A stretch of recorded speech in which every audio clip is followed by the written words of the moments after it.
Maicon, seja bem-vindo. A comunidade pode sentar. Oi.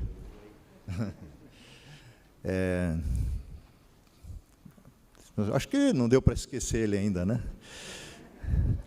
O Maicon é o mais novo, o caçula do Steuernagel, do Valdir.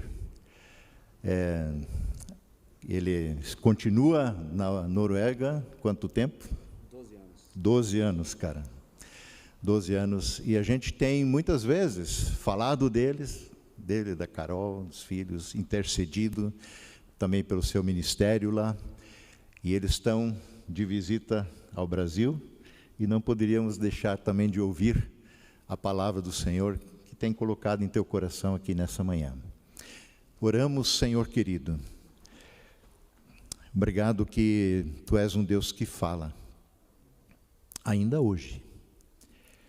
E dá-nos agora o discernimento de não apenas ouvir a voz do Maicon, mas ouvir a Tua voz, junto ao nosso coração, à nossa mente.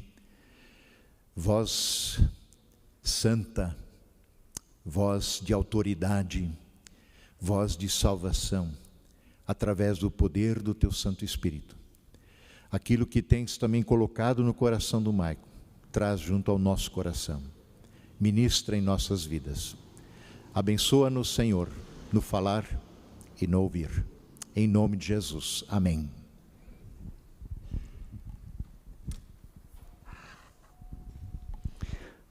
Graça e paz da parte de Deus que é Criador, do Filho encarnado e do Espírito que é conosco. É bom estar aqui. Essa é a comunidade onde eu cresci, essa é a comunidade onde eu fui batizado, essa é a comunidade que me enviou. E de algum jeito a gente sempre volta nas diferentes fases da vida. É bom estar aqui nessa manhã com vocês. Quando a gente marcou essa viagem para vir para cá, eu já entrei em contato com o Bruno. Eu falei, Bruno, estou indo, esse dia dá. E a gente conversou um pouco, ele perguntou sobre o que você vai falar. E eu falei para o Bruno que o tema de hoje seria Epifanias do Encontro. Epifanias do Encontro. E é sobre isso que eu quero falar. Eu quero falar sobre Epifania, eu quero falar também sobre a Igreja Internacional de Oslo, onde eu sou pastor, e eu quero falar sobre nós aqui, nós lá, nós em tantos lugares. Mas primeiro eu preciso convidar a interrupção. Primeiro eu preciso começar no Evangelho. É o Evangelho segundo João. É o 14º capítulo, e as palavras que São João relembra no 14º capítulo são palavras de Jesus. Não se perturbe o coração de vocês. Creiam em Deus, creiam também em mim. Na casa de meu Pai há muitos aposentos. Se não fosse assim, eu lhes teria dito: vou preparar-lhes um lugar. E se eu for e lhes preparar lugar, voltarei e os levarei para mim, para que vocês estejam onde eu estiver. Vocês conhecem o caminho para onde eu vou. Disse-lhe Tomé: Senhor, não sabemos para onde vais. Como então podemos saber o caminho? Tomé, bendito Tomé, que desavergonhadamente expõe o seu coração e a sua dúvida. Corajoso Tomé que interrompe a nossa epifania e nos agracia com a sua pergunta e com o incômodo da sua pergunta. Eu creio que precisamos da pergunta de Tomé. Precisamos da pergunta de Tomé ou corremos o risco de simplesmente continuarmos achando que sabemos a resposta. Sabemos a resposta?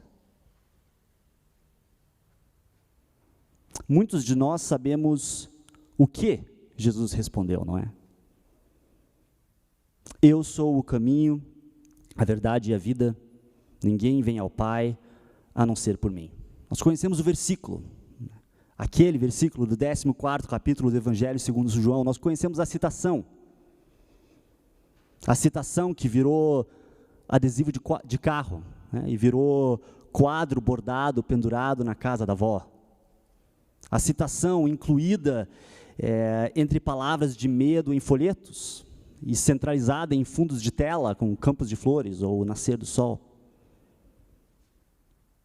O versículo citado quase como um sussurro em funerais, ao nos despedirmos de nossos mortos.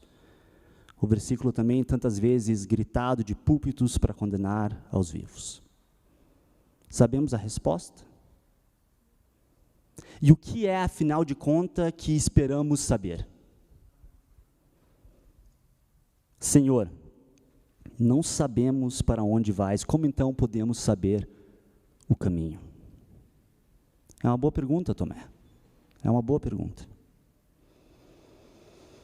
Nós estamos chegando ao fim do período da Epifania. Talvez se pergunte nós quem, e que período, e que Epifania, e há jeitos diferentes de responder, né? O período da Epifania é um período no calendário litúrgico.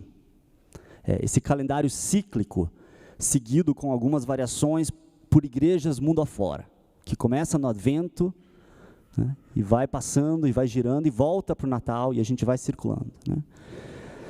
E esse o período da Epifania é um período no calendário litúrgico, e ele segue ao período do Natal. Nós temos o Advento, nós temos o Natal, até a chamada Festa da Epifania, no começo de janeiro, marcada pela leitura da história da visita dos magos do Oriente.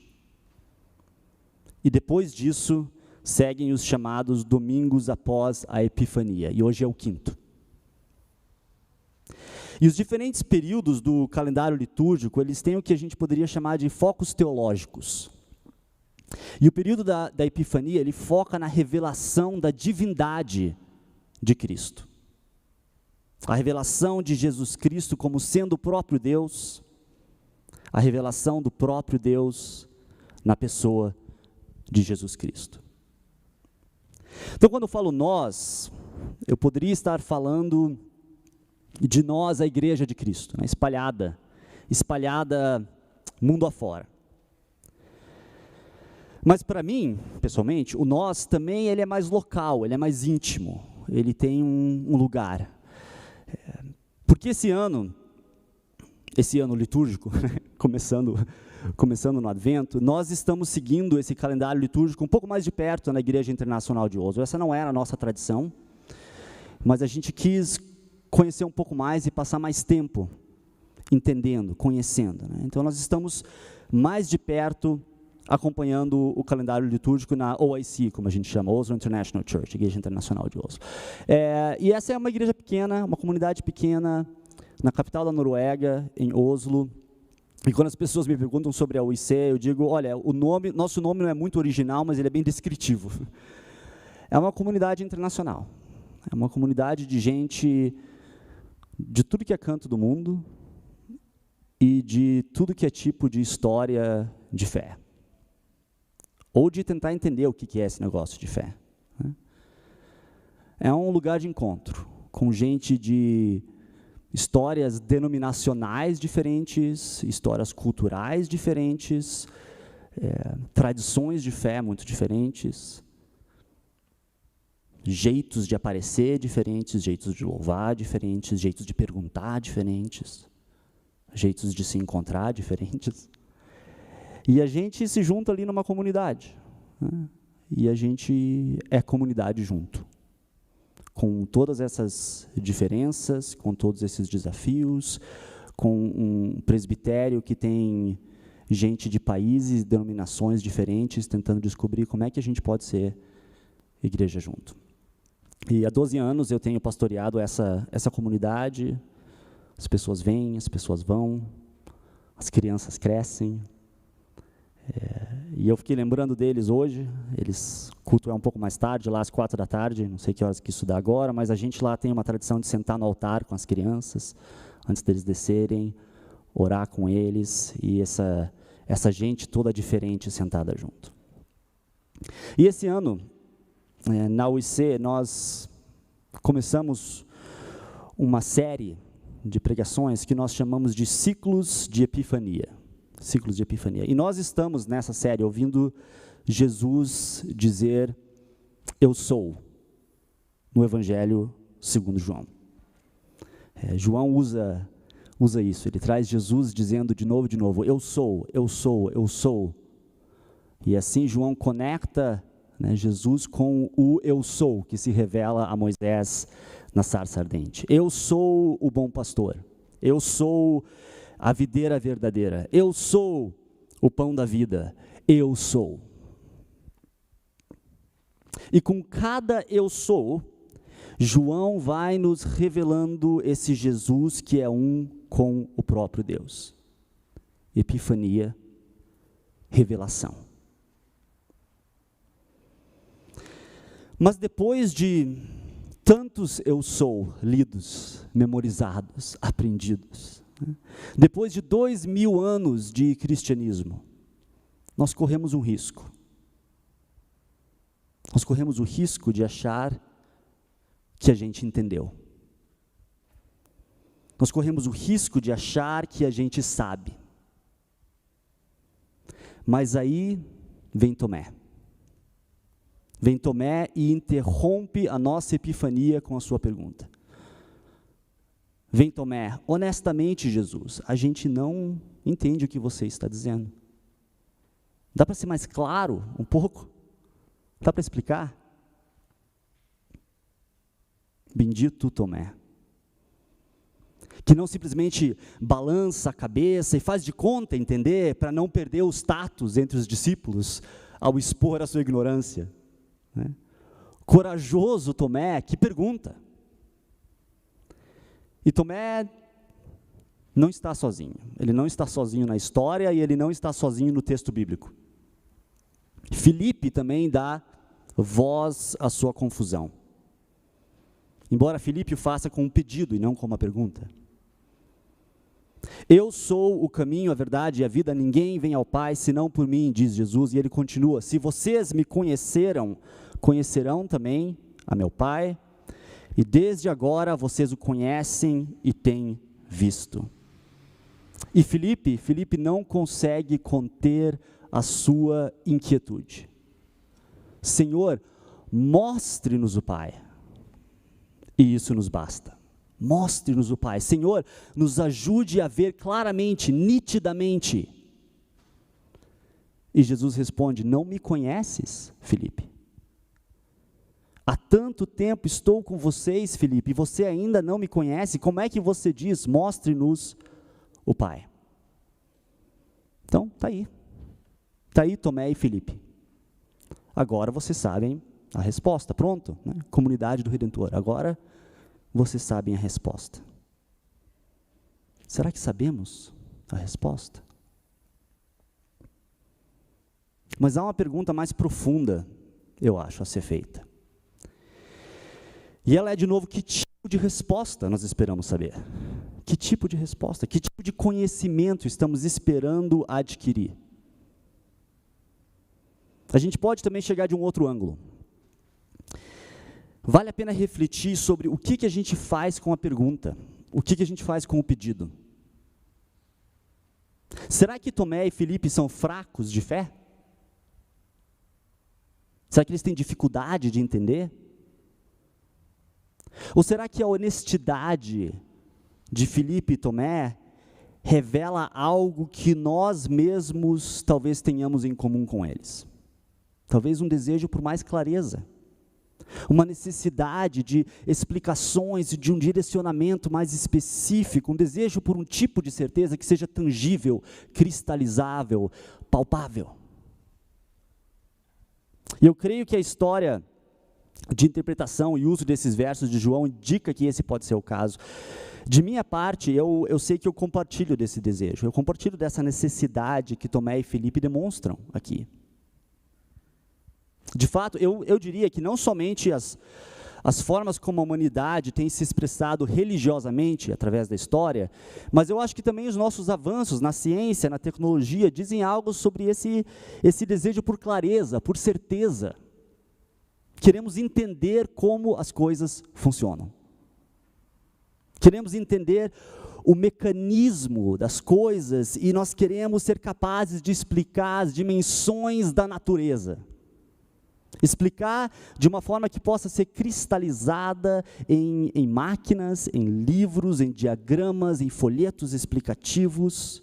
Isso é assim, isso funciona dessa forma. E quando a gente sabe, quando a gente conhece algo dessa forma, ou queremos saber, nos sentimos mais seguros, né? Nos sentimos mais protegidos do caos da existência. Nos sentimos mais no controle, né? Mais no controle desse processo chamado viver. Mas tem um problema. E o problema é que o lugar na história, o ponto no contínuo do espaço-tempo, né, o lugar na história em que todo esse saber menos funciona, é o presente. É agora. É aqui agora. Porque é no presente, é no aqui, é no agora, que as realidades de dor, sofrimento, perda, que a imprevisibilidade da existência, do jeito que a gente experimenta ela, é no aqui e agora que a absurda complexidade dos mundos físicos e espirituais, é aqui e agora que eles nos encontram. É aqui e agora que eles atacam as nossas certezas e as assaltam. Como vinho novo pressionando a resistência já ressecada desses velhos odres, pressionando com a fermentação da vida. E a gente não dá conta dela. E atacados dessa forma e com medo de perder as nossas certezas, nós desenvolvemos estratégias para protegê-las. E com frequência nós tentamos protegê-las relocando-as para algum outro lugar que não seja a bagunça e o caos da realidade presente, do aqui e agora. Quem sabe, e talvez isso soe familiar, nós relocamos as nossas certezas para o futuro, né? A gente protege elas do presente com uma camada de tempo que ainda não passou, né? Na casa de meu pai há muitos aposentos, diz Jesus, e nós projetamos uma mansão celestial, lá, naquele outro tempo, uma mansão celestial, segura e protegida em algum futuro escatológico, onde a opulência dessa mansão parece menos ofensiva. Lá, depois da vida, depois da história, essa casa do Pai, ela está protegida da nossa fragilidade e da complexidade física e espiritual das nossas vidas. Lá a nossa certeza não precisa ser incomodada, nem se incomodar com a complexidade da vida vivida aqui e agora, a não ser para dizer, vai passar. Vai passar. Para onde você está indo, Jesus? Como a gente faz para chegar lá? Ou talvez a gente coloque as nossas certezas no papel, né, em declarações, em afirmações, em dogmas encapsulados como armaduras e, se necessário, mesmo armas contra a complexidade do presente e, inevitavelmente, também contra as vidas e corpos nos quais essas complexidades se fazem presentes. Eu sou o caminho, a verdade e a vida. Ninguém vem ao Pai senão por mim. E isso vira uma citação, né? Um adesivo de carro. E a gente põe no para-choque. Porque aí se a gente atropelar alguém, eles sabem por quem e por quê. O que a gente faz com a pergunta? O que a gente faz com o pedido? E o que a gente faz com a resposta que é dada? Que tipo de resposta a gente espera receber? Será que esse texto se disponibiliza para a nossa necessidade de certeza, de clareza, de segurança e de alguma forma protege? Acho que dizer o que o texto se disponibiliza é uma pergunta muito complicada, né? Eu acho que a história testemunha que essa é uma forma com que o texto foi e é frequentemente usado. Mas o que eu descobri ao passar tempo com esse texto, no entanto, é que eu creio que o texto está ciente, que o texto sabe desse nosso desejo e que ele é sensível a esse nosso desejo. De fato, me parece que tanto Jesus como João, né, o que escreve o Evangelho, que eles quase que provocam, quase que buscam essas reações de Tomé e Filipe, exatamente porque elas são tão presentes e são tão humanas, são tão nossas. E o Evangelho, ele quer conversar conosco, ele quer conversar com elas. Mas quer talvez conversar de uma outra forma, diferente do que esperaríamos. Tem algo aqui, algo diferente, uma outra forma de saber, uma outra forma de conhecer. E eu vou explicar melhor o que eu quero dizer.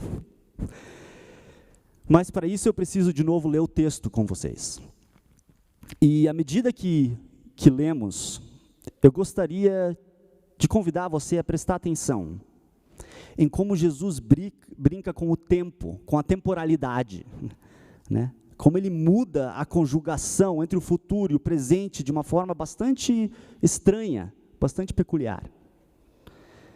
E eu vou ler com vocês do Evangelho segundo João, capítulo 14, a partir do verso 1 até o 11. E lá diz que o coração de vocês não fique angustiado, vocês creem em Deus, creiam também em mim.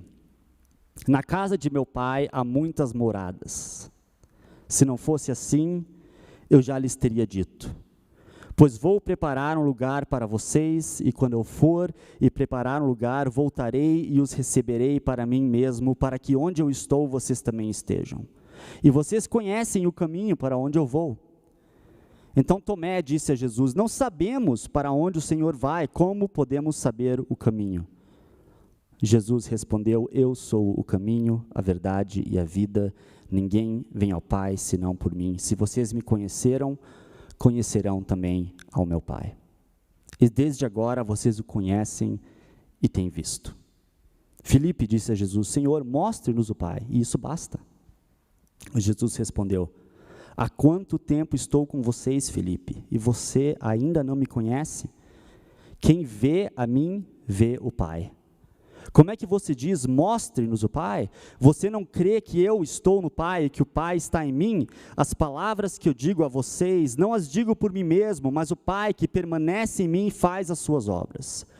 Creiam que eu estou no Pai e que o Pai está em mim, creiam ao menos por causa das mesmas obras. Eu acho João fantástico. Eu acho esse texto fantástico. Ele tem uma estrutura quase poética. E eu acho que isso faz muito sentido no estilo de João, mas também no estilo de Jesus, que fala com parábolas, né? Que fala com parábolas. Eu já falei sobre como Jesus parece brincar com a temporalidade do texto, né? O que eu quero dizer com isso, um ótimo exemplo é o versículo 7. Se vocês me conhecerão também ao meu Pai, e desde agora vocês o conhecem e têm visto. Onde é que você está, Jesus? Onde é que você está? E tem um outro detalhe na linguagem, na tradução aqui, que realmente abre novas dimensões para esse texto. Quando eu citei o versículo 2 a primeira vez, eu li a Nova Versão Internacional, onde se lê: a casa de meu pai tem muitos aposentos. Ao relermos o texto agora, eu li na Nova Almeida e Atualizada, onde nós lemos: na casa de meu pai há muitas moradas. Eu acho essa uma tradução um pouco melhor, embora ela ainda não consiga completamente integrar o universo poético e linguístico de João. Essa é a dificuldade da tradução, né? Faltam as palavras para aquilo. A gente poderia também dizer, na casa de meu pai há muitos lugares de habitação. A questão aqui é que o termo traduzido como aposentos ou moradas, ele tem um foco maior na presença contínua de alguém em um espaço do que no espaço físico em si, certo? Na presença de alguém num espaço que se habita do que no espaço físico em si. E no Evangelho de João, isso é mais do que um termo, é um conceito, é uma espécie de uma metáfora teológica que João usa e explora ao longo de todo o Evangelho de João. De fato, é assim que João introduz Jesus no seu Evangelho, né? A história do nascimento, a história da chegada de Jesus ao mundo no Evangelho de João, como é: o Verbo se fez carne e habitou entre nós, né? Se fez presente, está ali, habitou entre nós. Não falamos o Espírito que habita em nós. Essa é a linguagem que João está explorando aqui. E quando nós chegamos ao verso 10 do capítulo 14, Jesus fala de estar no Pai e o Pai estar nele. A linguagem aqui, de novo, se conecta a essa mesma metáfora teológica. O Pai e o Filho habitam um no outro, moram um no outro.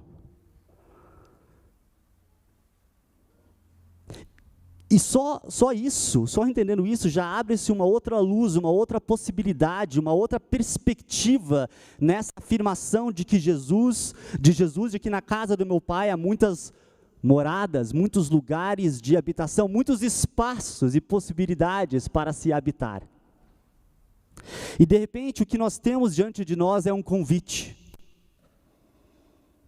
E é um convite muito mais presente, um convite para dentro da intimidade da própria Trindade. E isso faz ainda mais sentido quando nós percebemos que esse texto é, por assim dizer, o texto de Pentecostes no Evangelho de João. O texto do Espírito, né? Cada um dos que escreveram os evangelhos, dos evangelistas, conta sobre a promessa do Espírito de uma forma diferente. Lucas vai adiante, quando escreve Atos, e conta sobre o dia de Pentecostes.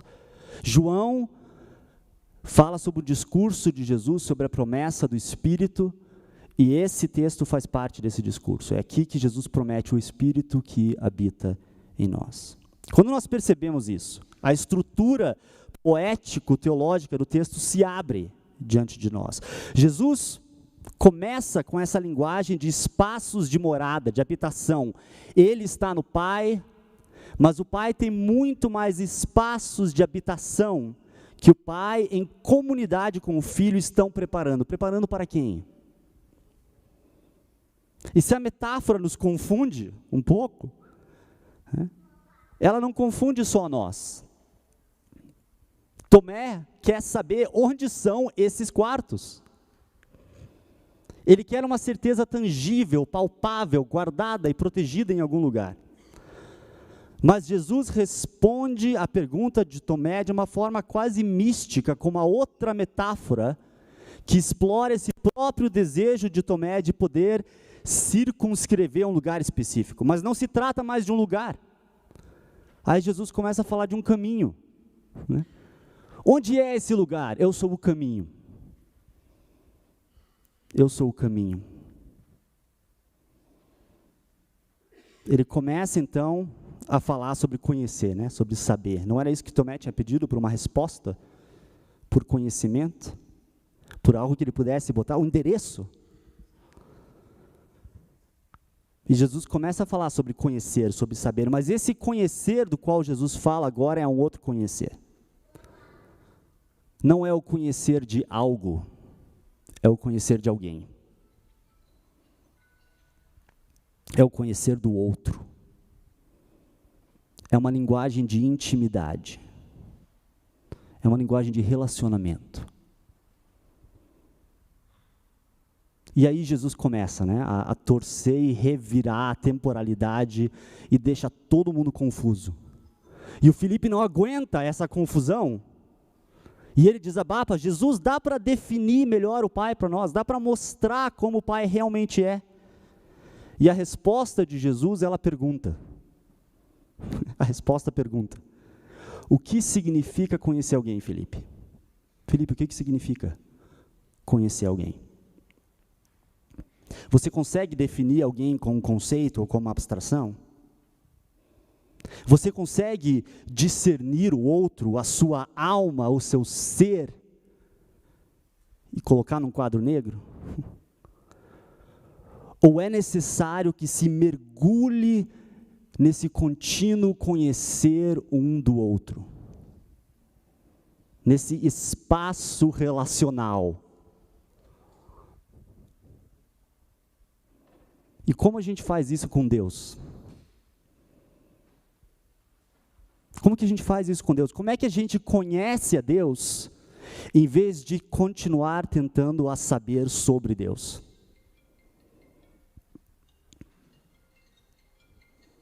A gente aceita o convite.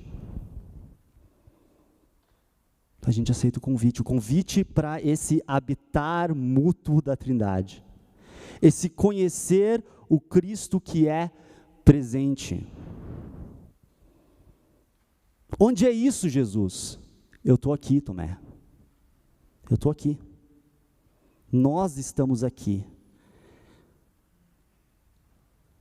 O Espírito vem e vai estar aqui. Escolher conhecer alguém dessa forma é se comprometer a uma forma profunda de conhecer, deixando um pouco de lado a necessidade de certezas frias e duras. É usar crer aqui e agora. Eu acho que o Evangelho dá espaço para dúvida e para confusão. Ele dá espaço para não saber, porque essas coisas são importantes. Elas são fundamentais. Elas são um espaço necessário para cultivar relacionamentos significativos e uma vida significativa. E eu sei que isso parece abstrato, mas não é. O amor precisa de mistério. Porque ele precisa abrir mão da necessidade da certeza sobre o outro. Eu sei que isso pode parecer estranho quando a gente consome histórias de amor à primeira vista, né? E de grandes obstáculos sendo vencidos por causa do amor, certamente por alguma certeza. Mas não, acho que certeza dessa forma é frequentemente uma prisão dentro do qual nós colocamos a nós mesmos e ao outro. Quando nós presumimos saber tudo o que há para se saber, nós aprendemos não a amar, nós aprendemos a odiar aquilo que assalta e ataca a fortaleza da nossa certeza. Quando nós achamos que sabemos quem o nosso parceiro ou nosso cônjuge é, por exemplo, a gente deixa para trás o amor e a gente vai indo em direção ao conformismo e logo mais vem a irritação porque o outro não está cumprindo o papel que nós definimos para ele. E por fim vem a distância e vem o ódio. O amor precisa de mistério. O amor precisa largar mão de conhecer sobre para poder conhecer o outro, né? E de novo, isso parece abstrato, mas não é. Por que isso? Por que eu falo sobre isso hoje? E falo isso no contexto de falar sobre a realidade da Igreja Internacional de Oslo e sobre a Epifania. Bom, porque numa comunidade, num espaço, onde a hora que eu entro, né, eu encontro o outro que é bem mais outro, né, se eu presumo saber quem ele é, não há espaço para o amor.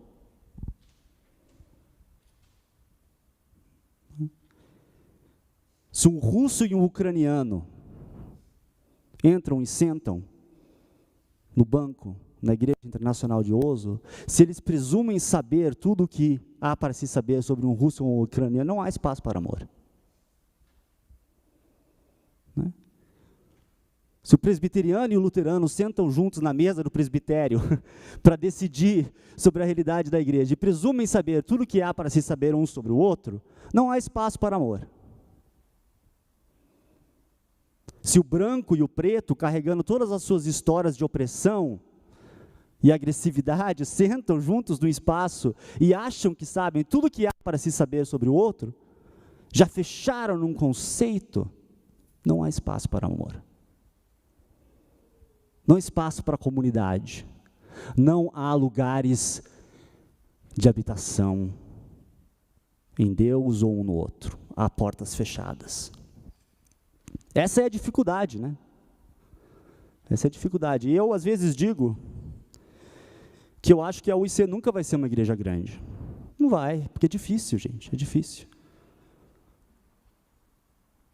Essa vulnerabilidade é difícil. Essa disponibilidade para um conhecer relacional, contínuo e profundo, ancorado no conhecer da Trindade, isso dá trabalho, isso exige humildade, isso exige ter coragem de fazer perguntas. Não ter medo de gastar tempo com as respostas, em vez de tentar prender elas no quadro com um alfinete.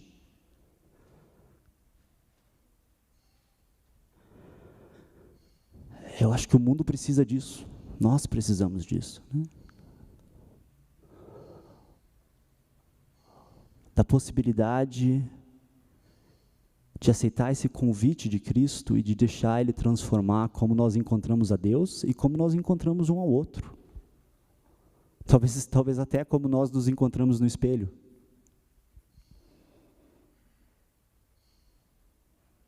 O que uma linguagem de relacionamento, de espaços de morada, de encontro faz com a nossa fé, com as nossas ações, com os nossos encontros. Por isso, epifanias do encontro. Não é? Porque não é no encontro com o Deus, com o outro e com nós mesmos que todas essas coisas que chamamos fé e conhecimento se tornam atos, se tornam abraços ou rejeições, se tornam conversas ou gritarias.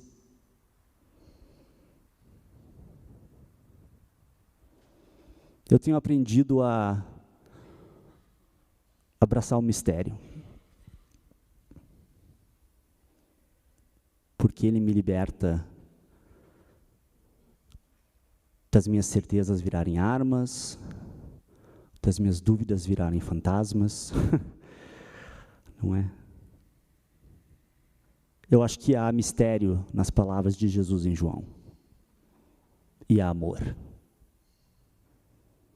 Há um convite para o mútuo conhecer do amor, para uma epifania do encontro. E eu creio que ela é possível. Acho que Jesus está nos dizendo que ela é possível. E quando ele fala isso no contexto de prometer o Espírito, ele nos diz que ela continua a ser possível. Mesmo hoje. Logo vem Páscoa, logo vem Pentecostes, e a gente de novo relembra a presença do Espírito.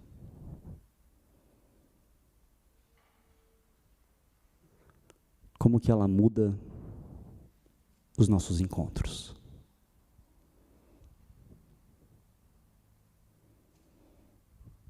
Eu não sei a resposta. Eu acho melhor não saber. Se eu desse uma resposta agora, dissesse, é isso, ó, é assim, a gente acabava no mesmo buraco. Mas tem alguém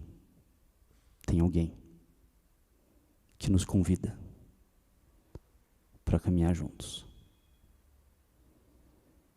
Tem um caminho. Será que dá para caminhar nele? Eu creio que sim. É por isso que eu insisto. 12 anos, vendo gente ir, gente vir, mudar, vir de tanto lugar diferente, vendo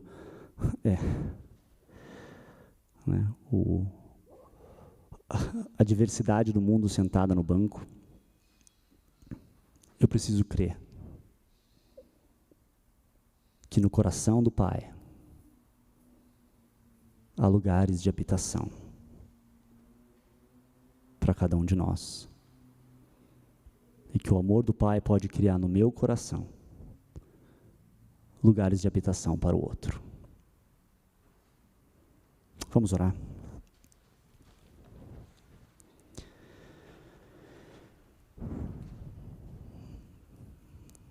Pai querido, é sempre difícil dizer daquilo que não conseguimos. É sempre difícil dar nome às nossas inseguranças e aos nossos medos. Mas é na Tua presença que temos liberdade para fazê-lo. É no espaço da Tua graça que não precisamos fazer de conta. É na liberdade da confissão e da comunidade que temos a possibilidade de pôr abaixo muralhas, de expor feridas, de receber cuidado, de entender e conhecer a realidade de um amor que é presente na realidade da história, da nossa história, do nosso mundo. Com as suas divisões, com as suas dores, com os seus conflitos, com as suas alegrias, com aquilo que arde, com aquilo que queima e com aquilo que nos move. Pedimos, Pai, Filho e Espírito Santo, que Tu nos mova de uma forma transformadora, de uma forma que tem coragem de amar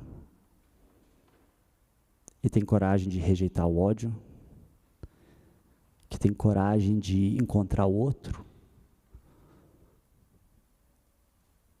Te louvamos, Pai. Te louvamos, Filho.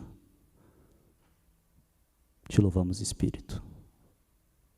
Porque na intimidade de Deus há espaço para nós. Amém.